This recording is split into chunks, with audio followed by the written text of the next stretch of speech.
In this module, we will continue to extend the resource-based view of the firm. One extension to the resource-based view of the firm was institutionalist perspective, or the new institutionalist perspective.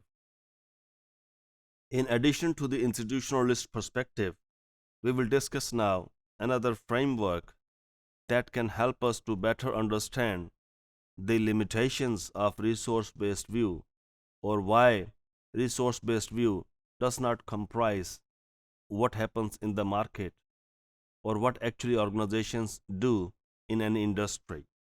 So this perspective is known as resource dependency approach.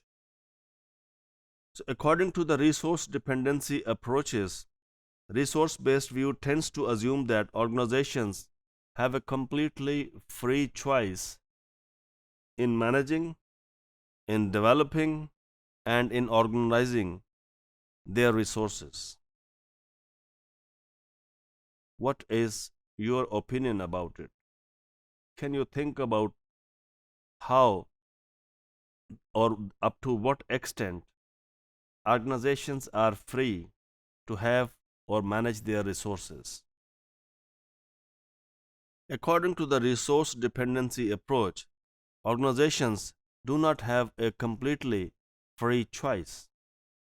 The reasons is very similar to the institutionalist perspective, that the choices an organization has is heavily influenced by the other organizations or the other companies they are working or they are performing within the same industry.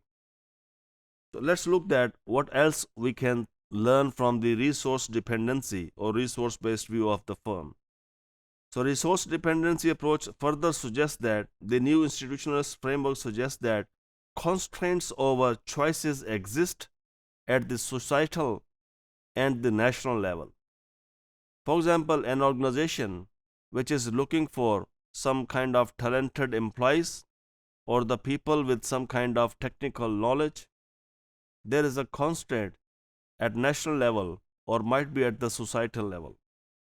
So it is not an organization free choice that they can have or they can retain or they can sustain whatever they want. Similarly, the other resources might include the raw material of required to produce any product. The other resources might require the technology needed to execute the processes and operations of an organization. So these requirements are limited and may be not available to every organization in the industry, or may not be available in a society, or may not be available at the national level. For example, look at the technology that is available to many organizations in Pakistan, that is the national level, and if you compare the same technology that is available to the organizations they are operating in the developed world. Similarly, look at the organizations which are manufacturing watches in Pakistan, how much expertise, how much technology, the raw material, or the processes or the factories they have in their country, and what the other organizations operating in Switzerland in the watch industry they have in their country. So the expertise, the knowledge, the technology that has limitations and that is related to a particular society or a particular nation or a country. So the resource dependency approach is based on that the freedom of choice for the organization is limited, and organizations may not have a completely or a complete control on the resources they have or they want to have. In addition to this, when we talk about the resource-based view of the firm, definitely it is the concept which is based on the human resources or the human capabilities. How long an organization can hold their employees. By offering or whatsoever you can offer to your employees, at the end of the day, there is a limitation. And organizations can flee from your organization and maybe for some reasons which are beyond your control move to other organizations. Let's say you are offering everything to your employees.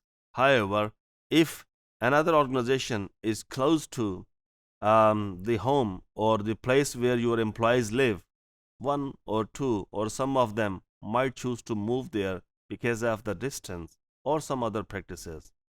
In another way, there are a lot of things that suggest that, or there are reasons to believe that a resource dependency approach is a useful concept, which suggests that unlike a resource based view of the firm, where we believe that everything is in the control of the organization, everything, every resource may not be in excess or in control of the organization. So, for example, a system of franchise is a typical example.